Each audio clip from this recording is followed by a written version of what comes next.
Bismillahirrahmanirrahim. Alhamdulillah Rabbil Alamin. Wassalatu wassalamu ala ashrafil anbiya'i wal mursalin wa ala alihi wa sahbihi ajma'in. Qalu subhanaka la ilma lana illa ma 'allamtana innaka antal alimul hakim.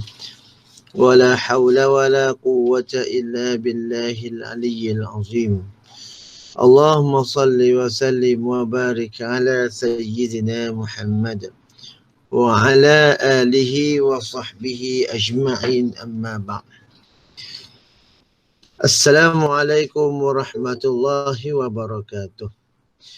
Bersyukur kita kehadrat Allah Subhanahu wa taala kerana masih lagi kita diberi peluang oleh Allah Ta'ala kerana pada malam ini dapatlah kita bersama-sama mengikuti bedah buku teks tingkatan 4 dan kita telah masuk pada bahagian atau pelajaran yang ke-6 daripada ayat kefahaman Al-Quran, iaitu berkenaan tentang larangan mempersendakan agama. Dalam tajuk ini sebenarnya mengikut KBSM dahulu, tajuk ini pun sudah ada. Tetapi sebenarnya pada peringkat KSSM ni, seperti mana yang saya katakan sebelum ini, KSSM adalah untuk supaya pelajar menguasai tajuk, menguasai konten dan tidaklah sampai kepada peringkat mendalami. Anda kata mereka hendak mendalami akan tajuk ini, ialah sama ada luar daripada kelas ataupun mungkin semasa lepas daripada mereka keluar daripada sesi persekolahan. Waalaikumsalam warahmatullahi. Okey. Dalam ayat ini juga seperti mana yang kita telah diberikan penataran, antara ayat-ayat kefahaman ini akan diuji bacaan dan juga akan diuji kefahamannya atau maksudnya. Dan ayat ini saya rasa kita semua sudah maklum. Dan potongannya, cuma bagaimanakah cara untuk kita mengajar akan baca dan potongan ayat ini dengan betul dan fahami maksudnya. Seperti mana yang saya highlightkan sebelum ini, bila kita mengajar tajuk atau tajuk ayat kefahaman ataupun mana-mana tajuk, kita tak perlu kepada huraian yang panjang. Cukuplah kepada kita cuma menghuraikan mungkin perkataan-perkataan yang pelajar tidak faham. Contohnya perkataan "dan tinggalkanlah orang yang menjadikan agama mereka sebagai permainan dan gurauan". Jadi yang mungkin kita perlu huraikan ialah pada perkataan permainan dan gurauan. Di sini kita perlu merujuk kepada Tafsirul Quran Karim. Sebagai contoh, kita ambil daripada kitab Tafsir Ibnu Katsir sebagai contoh untuk kita lihatkan apakah yang dimaksudkan dengan permainan dan gurauan. Okey, kita tak perlukan menghuraikan dengan ni "dan tinggalkanlah" ni apa dia, seperti mana setengah-setengah kitab dihuraikan dengan panjang. Jadi menyebabkan kita akan kesuntukan masa. Wa gharrathumul hayatud dunya, serta mereka telah ditipu oleh kehidupan. Kalau kita nak huraikan pun pada perkataan ditipu oleh kehidupan dunia. Kehidupan dunia ni mungkin kita sudah faham. Yang ni kita sudah faham. Cuma yang perlu dihuraikan mungkin ditipu. Bagaimanakah contoh? Kalau boleh, KSM ni kita banyakkan contoh supaya pelajar-pelajar terus faham bila dengar tu, oh inilah yang dimaksudkan dengan ditipu oleh. Bukannya bukannya perkataan ataupun yang lain. Sebab ada satu konsep dalam pendidikan Islam ialah at-ta'rifu bil misal. At-ta'rifu bil misal. Maksudnya ada satu kaedah di dalam Islam ni ialah kita memberikan kefahaman berdasarkan kepada contoh.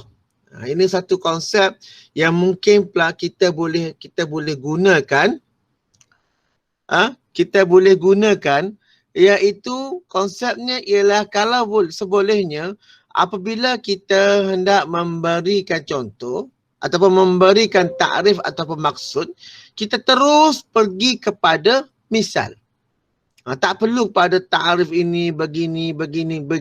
Seperti mana dalam buku teks kata 4 dan 5, kebanyakannya kita telah ke arah tersebut. Ke arah itu iaitu memberikan maksud yang mana at-ta'rifu bil misal, bitamsil bil misal. Kita tak ada lagi konsepnya begini sehingga menyebabkan kita sendiri pun mungkin boleh keliru. Jadi sebagai panduan kepada guru-guru ataupun murid, kalau contoh, kalau maksud ataupun ta'rif itu, ya, lihat kepada buku teks kerana kita sudah fikirkan cara ataupun fikirkan pendekatan yang terbaik iaitu dengan menggunakan misal. Itu yang katanya kalau ditipu oleh kehidupan dunia ni, contohnya bagaimana? Kalau permainan tu apa? Contoh permainan dan gurauan tu bagaimana? Kita tak perlu memberikan ta'rifan atau memberikan maksud yang sehingga pelajar sendiri pun kadang-kadang itulah yang mengambil masa yang panjang.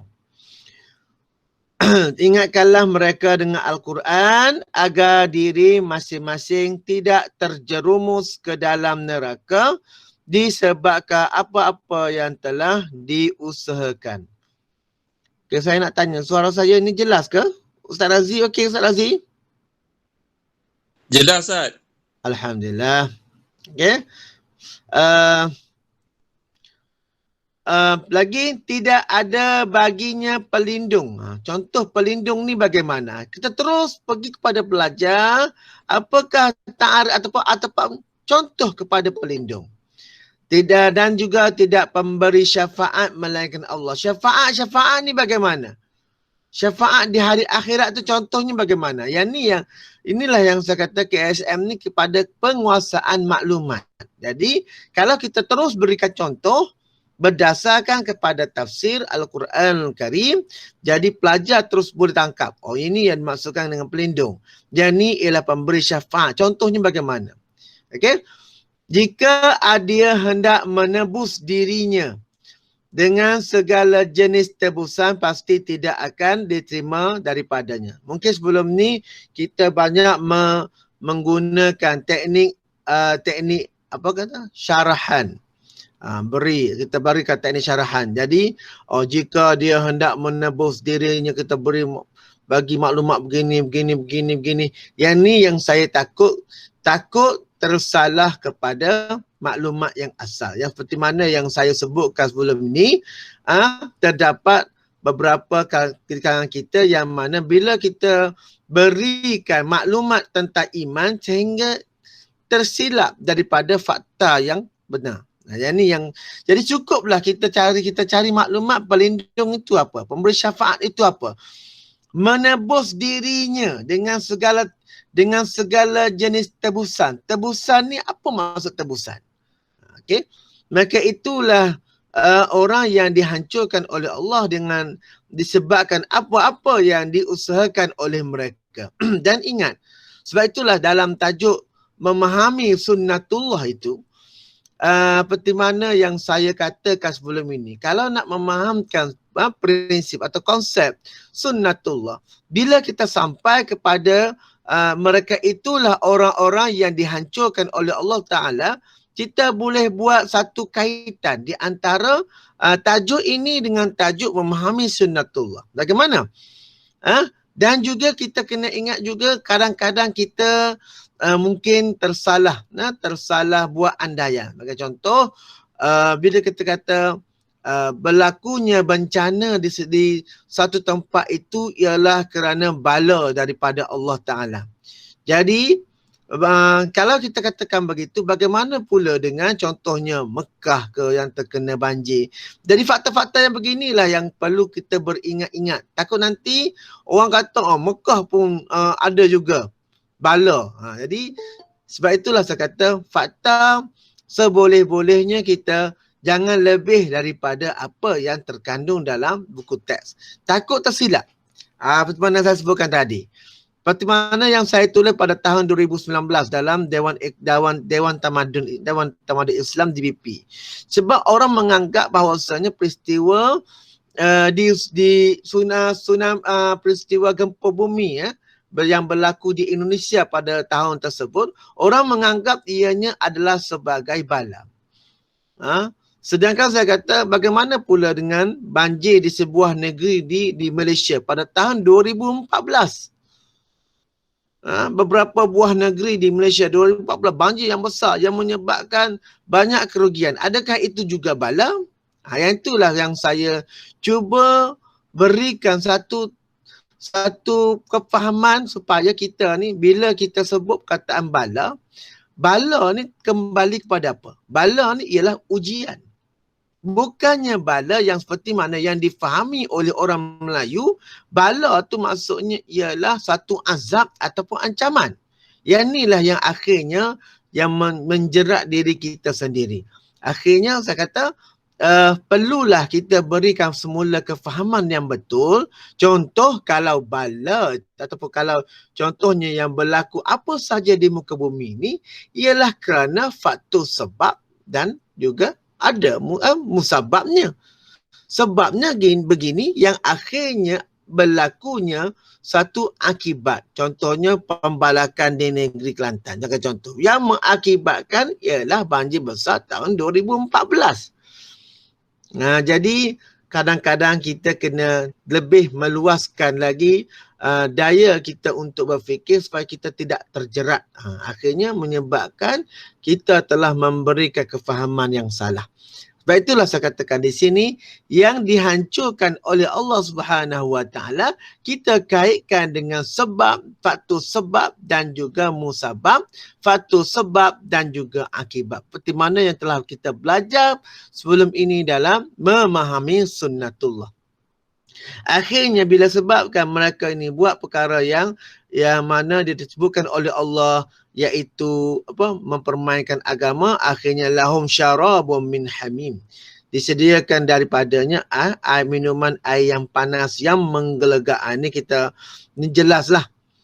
Ni jelaslah bagaimana Allah Ta'ala sebutkan di dalam Al-Quran. Okey, bentuk perbuatan mempersendakan agama. Okey. Pertama, berasa bangga mempersendakan nama Allah Ta'ala. Mana-mana nama Allah. Yang ini termasuk nanti kita boleh kaitkan dengan tajuk akidah, perkara yang membatalkan iman. Tengok ya. Bagaimanakah satu tajuk dengan satu tajuk sebenarnya ia ada kaitan. Ia berkait rapat.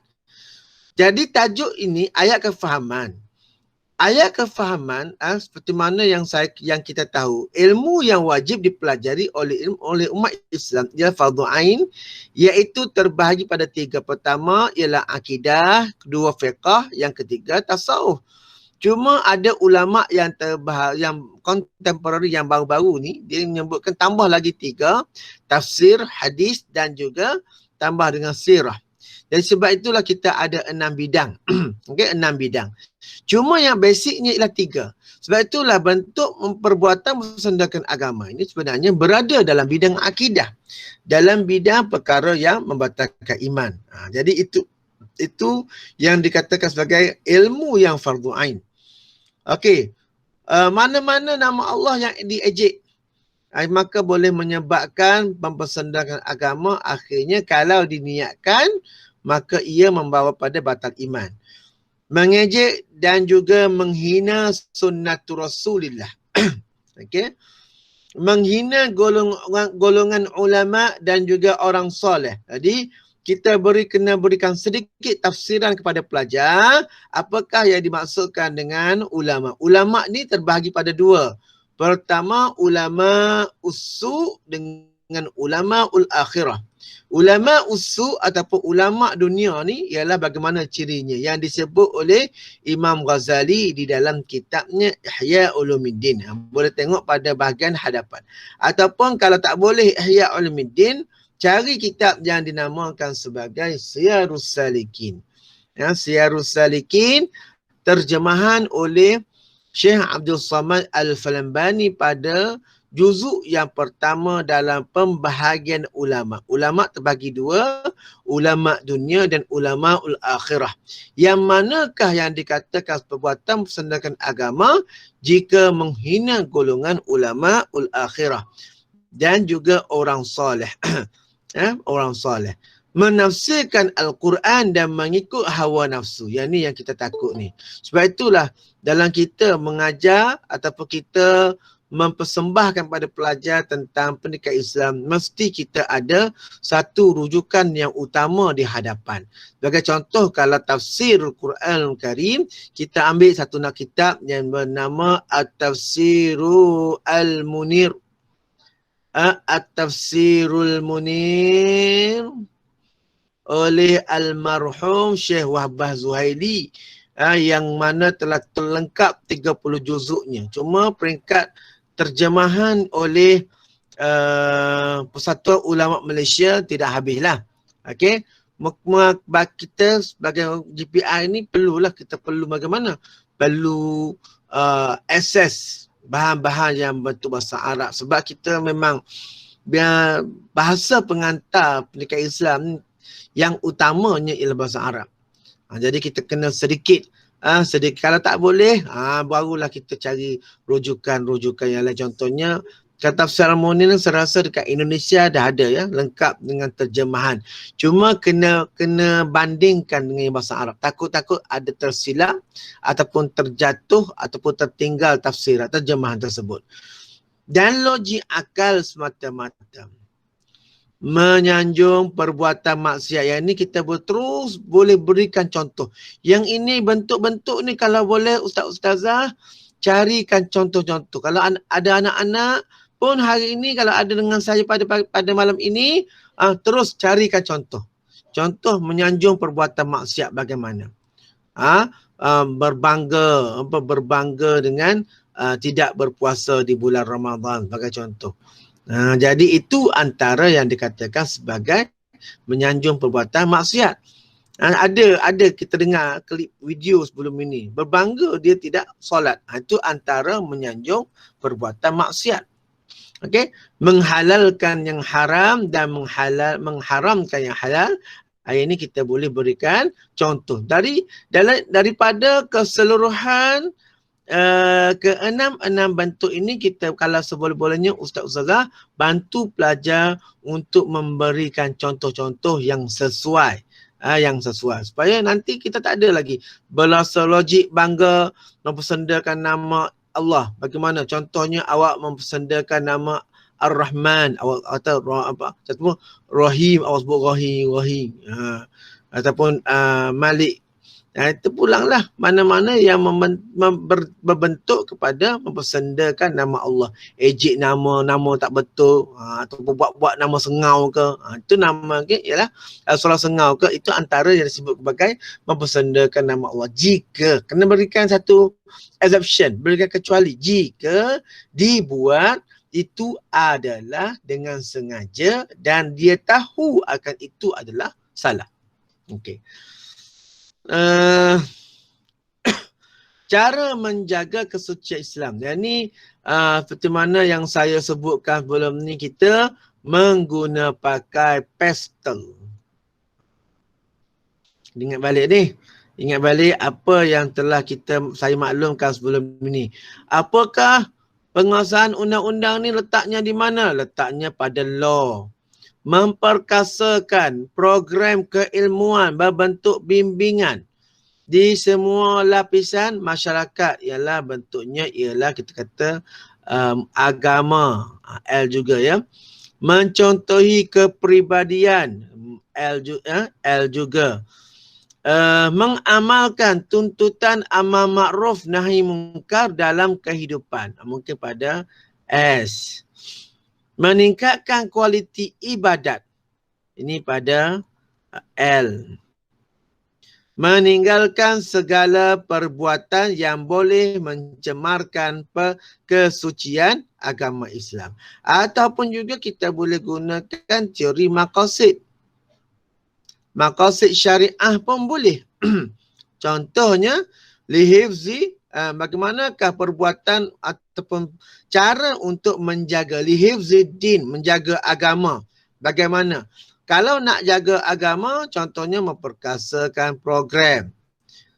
Kalau penguatkuasaan undang-undang dengan hukuman, mengenakan hukuman dan denda yang berat, ialah contohnya kita katakan lihifziddin juga.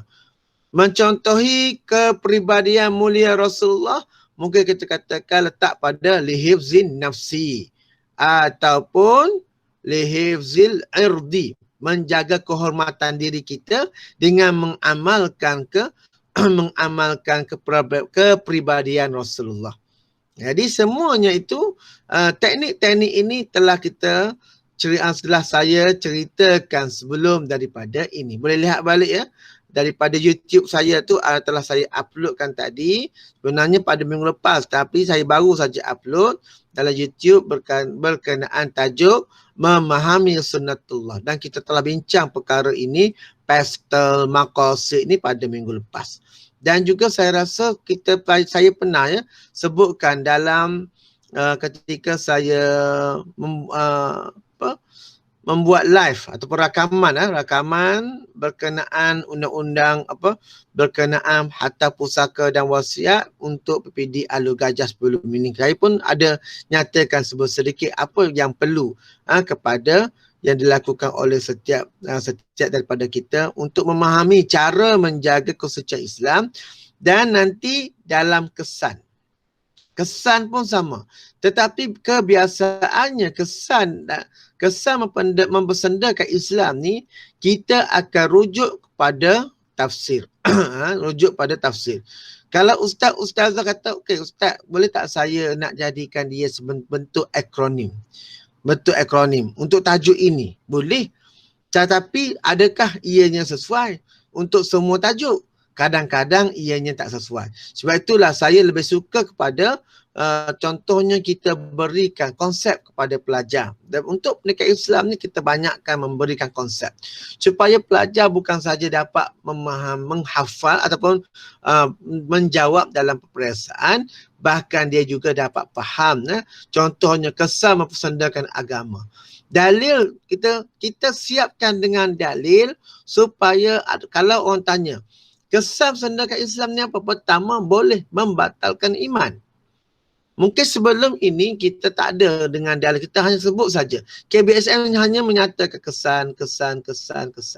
Tetapi bila sampai kepada KSSM, kita membawakan bukti dan dalil jika ianya ialah memerlukan kepada rujukan, memerlukan kepada pembuktian. Contohnya kalau kata kesan boleh membatalkan iman, mana dalilnya? Tidak dipandang oleh Allah di hari akhirat, mana dalilnya? Sebab perkara yang mana kita kata sebagai mempersendakan agama ni perkara yang berat.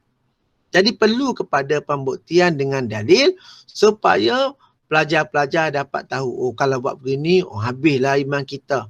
Allah tak lihat kita. Ini yang dikatakan sebagai tidak mendapat syafaat Allah di hari akhirat antaranya. Tidak mendapat kejayaan di dunia dan akhirat. Ni semua ialah, ni kita boleh rujuk terus. Contohnya tadi, ciri-ciri ataupun perkara-perkara yang katakan bentuk mempersendakan agama. Mana yang ketujuh, yang terakhir tadi kata mengharamkan benda yang halal, menghalalkan benda yang haram. Ini antara contohnya. Ini dia kita katakan sebagai kenyataan yang manakah ianya adalah perkara yang membatalkan iman. Contohnya menukarkan yang halal jadi haram, halal jadi haram, halal jadi haram jadi halal, halal jadi haram. Dalilnya mana ini? Contohnya bagaimana? Kalau kita kata ataupun penerangan yang ringkas yang perlu saya berikan kepada pelajar, inilah contohnya. Dalilnya apa? Bentuknya bagaimana, contohnya bagaimana. Jadi pelajar lebih jelas supaya pelajar nanti bila dia keluar daripada sistem ataupun pada hari ini, mereka berada di alam, masih lagi di alam persekolahan ke tempat, mereka dapat beramal yang kita katakan sebelum ni, beradab dan juga istiqamah. Beradab dan juga istiqamah. Dia boleh buat, dia boleh buat dengan betul. Dia boleh buat dengan betul sehingga menjadikan amali, ilmu menjadi amali, kemudian ia akan jadi amalan, akhirnya dia akan menjadi budaya. Dia akan jadi budaya. Budaya sembahyang, budaya baca Quran dan lain-lain. Pengajaran ayat. Kita hendaklah menjauhkan diri daripada golongan. Jadi untuk pengetahuan ustaz sekali lagi dan anak-anak, pengajaran ayat ini pihak KPM minta kita ambil direct apakah yang sesuai daripada Al-Quran Karim tanpa kita fikirkan daripada dengan logik akal. Tetapi kalau ada dalam kitab tafsir, contohnya pengajaran ayat, apakah ma huwal istinbat minal ayah? Apakah yang boleh kita keluarkan daripada ayat-ayat Al-Quran Al-Karim berkaitan dengan larangan mempersendakan agama? Maka kita bolehlah kita kata, contohnya kita hendaklah menjauhkan diri. Ini ada di dalam tafsir Al-Quran Al-Azim. Kita hendaklah menyedari bahawa perbuatan agama sebagai alat permainan gurauan ialah sebagai daripada tipu daya dunia. Ini ada dalam Quran, dalam ayat tadi. Kita hendaklah sentiasa memberikan peringatan. Ini ada di dalam mafhum mukhalafah. Ataupun kita katakan tadi, ialah bagaimana suruhan Allah Ta'ala. Iaitu amar ma'ruf dan nahi mungkar. Supaya kita, bila kita melihat mereka ini mempermainkan agama, kita membuat teguran dan juga dakwah. Kita hendaklah meyakini bahawa Allah tidak akan memberikan perlindungan, ini ada dalam Al-Quran. Kita hendaklah menyedari perbuatan persendakan agama akan diazab ada dalam Al-Quran. Kita hendaklah mempertahankan kesucian Islam dengan pendekatan baik, yang ini ialah dipanggil sebagai at-tafsir al-mawdu'i. Ni lain sikit. Tafsir al-mawdu'i. Apa maksud tafsir mawdu'i? Ialah tafsir Quran mengikut tema. Dipanggil tematik. Tafsir bertema. Jadi tema ayat ini ialah berkenaan suruhan Allah Ta'ala supaya kita mempertahankan kesucian Islam. Yang ni agak berbeza sedikit. Sebab itu saya kata buku teks KSM ni kalau kita baca, mungkin kita tidak seronok sebenarnya. Kita tidak akan seronok, berasa macam biasa je. Tapi bila diulas dan dikupas, maka kita akan lihat betapa banyaknya pengetahuan sebenarnya yang ada dalam buku teks KSM tingkatan 4. Jadi ini adalah pendekatan yang bila kita fikirkan bersama-sama, inilah yang kita hendak persembahkan kepada seluruh rakyat Malaysia. Bagaimanakah pendekatan Islam yang kita gabungkan di antara contemporary yang terkini dan juga dengan yang pondok, sistem pondok itu sendiri. Inilah hasilnya dan inilah dia punya kita kata dapatannya. Dapatannya begini. Okey, aktiviti. Aktiviti ni kalau seboleh-bolehnya buatlah dengan pelajar, sebab kalau tasmi' dan tahsin ada dalam kertas 2 pendidikan Islam. Bentuk ini sebagai pengayaan ataupun mungkin pengukuhan kepada pelajar selain daripada kita buatkan penilaian. Dan seperti mana yang saya sebutkan sebelum ini, permintaan ataupun daripada KPM sendiri, dia minta supaya kita kami sebagai penulis, bila buat aktiviti ni mesti ada PAK 21. PAK jangan tinggal. Yang kedua ialah I think. Peta I think kena ada. Sebab apa? Ini nak melatih pelajar menjadi seorang yang kompeten. Menjadi seorang yang mana mempunyai kebolehan, terutamanya dalam melaksanakan aktiviti. Yang kedua, kooperatif dan kolaboratif. Yang kedua, untuk menjadikan pelajar itu banyak berfikir, boleh berfikir aras tinggi. Itu sebab kita memberikan mereka dengan satu alat yang dinamakan sebagai I think. Yang ketiga ialah seboleh-bolehnya ada penggunaan internet ataupun ICT di dalam pendidikan Islam. Yang terakhir, kalau boleh, seboleh-bolehnya adakan bentuknya ialah projek. Sebab itu ada di dalam beberapa aktiviti di dalam buku teks ni, ada aktiviti yang berbentuk projek. Jadi kita boleh fikirkanlah, banyak hari ni kita mungkin boleh buat rakaman video dan lain-lain ya, sebenarnya untuk membuat aktiviti dengan pelajar. Cuma seboleh-bolehnya seboleh-bolehnya jangan kita tinggalkan aktiviti ni. Dan apatah lagi PDPR ni lagi seronok kita buatkan dengan pelajar dengan aktiviti, terutamanya di dalam halaman belakang buku teks ataupun di belakang setiap bab. Okey. Penilaian yang ni saya rasa mudah je jelaskan. Okey. Jelaskan dua cara menjaga kesucian ada dalam buku teks.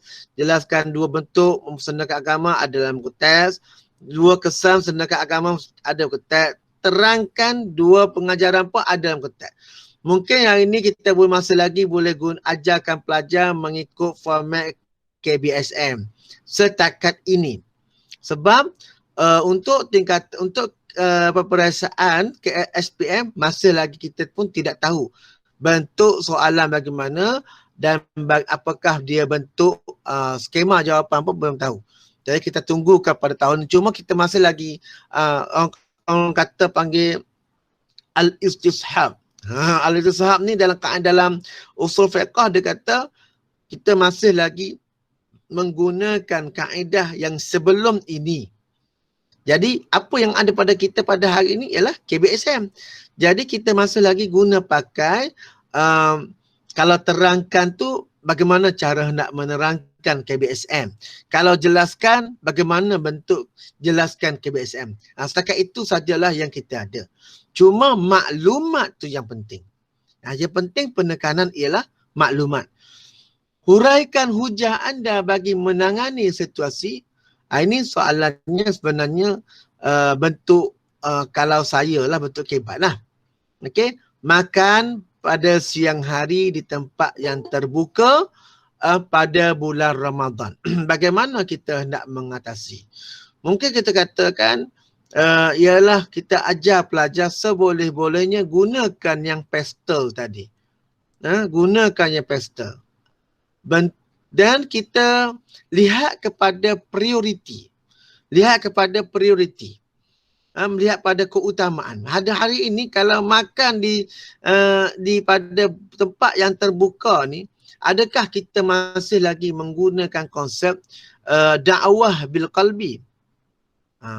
Kalau dakwah bil qalbi, bagaimanakah kesannya? Adakah ia berkesan ataupun tidak? Jadi sebab itulah saya katakan tadi, kita boleh gunakan pastel, ajar pelajar brainstorm. Brainstorm akan setiap contohnya hujah ini. Contohnya mengikut maqasidnya bagaimana. Mengikut pastelnya macam mana. Mengikut keutamaan. Fiqhul aulawiyatnya bagaimana. Kita dah boleh terangkan sedikit pada pelajar. Kalau contohnya kata 4 pada tahun ni, kita boleh ceritakan yang mana lebih utama dalam dua keadaan. Contohnya hari ini ada dua teknik. Sekarang ni ada pelajar yang mana tidak berpuasa di bulan Ramadan dan makan di siang hari secara terbuka. Apa yang awak boleh buat? Kita berikan dua contoh. Jadi yang mana lebih utama? Yang manalahkah lebih berkesan? Ini yang dikatakan fiqhul aulawiyat. Jadi sebenarnya pendekatan ini sudah perlu diajar ketika awal lagi. Cuma kita akan belajar secara lebih formal dan lebih secara lebih secara berbentuk berframework Ada dia punya kerangkanya ialah pada tingkatan 5. Tapi sebenarnya ia sudah boleh diajar pada peringkat awal lagi. Melabelkan agama Islam sebagai agama ketinggalan zaman. Kita berikan satu situasi pada pelajar. Kita di peringkat sini kita hanya huraikan hujah anda bagi menangani. Terpulanglah kepada guru. Contohnya kalau kata saya nak buat situasi, boleh tak? Bagaimanakah saya nak tengok pelajar saya brainstorm ataupun memberikan idea, idea rush, berikan idea cepat. Apakah dia contoh ataupun bagaimana anda hendak menangani agama bila ada orang yang mana mengatakan Islam ni ketinggalan zaman. Jangan ambil yang sama. Jangan contoh pastel, yang kedua pastel juga. Tak best lah. Ambil pula maqasid syariah. Ambil pula fiqhul awlawiyat. Kalau yang lebih lagi tu, mungkin boleh gunakan fiqhul muwazanah atau fiqhul waqi'. Dia banyak sekarang ni tools kita bukan boleh seimbangkan tools alat-alat yang mana diperkenalkan oleh barat dan juga ulama Islam. Ulama Islam pun dah ada dah. Contohnya fiqhul awlawiyat, fiqhul muwazanah, fiqhul waqi'. Jadi banyak dah hari ini kita kata sebagai tools alat yang boleh kita gunakan bila untuk buat analisis sesuatu keadaan. Yang ni insya-Allah kalau berkesempatan pada hari esok saya akan terangkan dengan lebih jelas apakah dikatakan sebagai fiqhul waqi', apakah katakan sebagai fiqhul muwazanah, perbandingan di antara dua keadaan. Yang manakah yang perlu kita memilih? InsyaAllah pada malam esok saya akan terangkan, bentangkan supaya kita lebih nampak bagaimanakah harapan yang mana yang dihasratkan oleh kita sebagai KPM dan juga kami sebagai penulis ni, apa sebenarnya yang kami kehendaki daripada apa yang dibentangkan oleh guru-guru pendidikan Islam semua. Jadi cukuplah pada malam ini. Mudah-mudahan apa yang saya bentangkan pada malam ini insya-Allah kisah Food Panda guna nama Allah untuk ada. Jadi kita boleh, yang ni saya kata tadi, fiqhul waqi'. Fiqh yang dikatakan fiqh mengikut keadaan semasa. Yang ni insya-Allah saya harap ustaz-ustazah tidak ketinggalan pada malam esok. Kita akan bincangkan lagi lebih kepada konsep analisis mengikut ulama Islam. Supaya nanti kita tahu yang mana kita nak buat perbandingan apabila berlaku dalam dua keadaan, insya-Allah kita akan bentangkan pada malam esok beserta pada malam esok kita akan sambung pada tajuk dakwah pemacu kemajuan. Dia ada kaitan dengan tajuk sebelum ini. Sebenarnya buku tak kata 4 ni ada kaitan antara satu sama lain. Dia tidak terpisah. Sebab itu saya kata kita ada ilmu asas kita hanya pada konsep asasnya ialah akidah, fiqh dan juga tasawuf. Tafsir, hadis dan sirah kita adunkan di dalam usuluddin, dalam akidah, di dalam fiqh dan juga di dalam tasawuf. Itu ialah instrumen pembuktian bagi setiap. Contohnya akidah, mana bukti? Fiqh, mana bukti? Sirah, tasawuf, mana buktinya? Jadi ada kadang-kadang dalam akidah tu perlu kepada pembuktian Al-Quran, ada pembuktian hadis, ada pembuktian sirah. Jadi diadunkan di dalam satu tempat, satu wadah. Wadahnya 3 lah, iaitu akidah, fiqh dan juga tasawuf. Jadi wallahu ta'ala alam, mudah-mudahan perkongsian pada malam ini dapat sedikit sebanyak mengisi ruangan supaya kita lebih bagaimanakah hasrat daripada kami penulis buku teks untuk guru-guru sampaikan kepada anak-anak murid sekalian. Jadi war-warkan untuk guru-guru, terutamanya Alur Gajah, saya baru berkenalan dengan guru-guru GPI Alur Gajah pada hari Khamis nanti. Esok masa lagi insya-Allah kita akan bertemu dengan tajuk yang saya sebutkan, pelajaran yang ke-7 insya-Allah. Jadi harapan saya semua dapat manfaat daripadanya, dan ini adalah direkam. Nanti saya akan upkan ke dalam YouTube, dan link tu nanti minta pada ustaz-ustazah sebarkan pada anak-anak murid supaya dia akan menjadi kita kata sebagai penambah ataupun kita kata sebagai nilai tambah kepada pelajar untuk peperiksaan SPM nanti insya-Allah tahun 2000 untuk batch 2021. Jadi terima kasih semua. Aku qouli hadza wa astaghfirullahal azim wa li wa lakum. Assalamualaikum warahmatullahi wabarakatuh.